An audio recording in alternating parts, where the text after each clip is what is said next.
right, we got the big panel mounted. We've already test fit this piece. We got to do a little trim at the top for when we get that trim piece up top.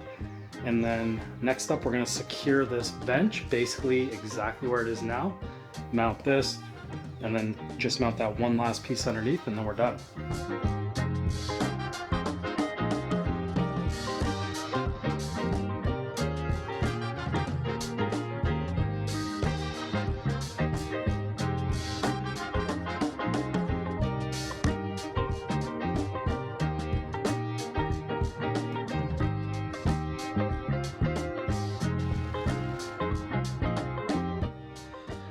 We're a bit low still.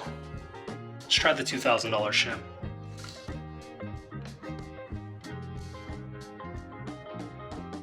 Perfect.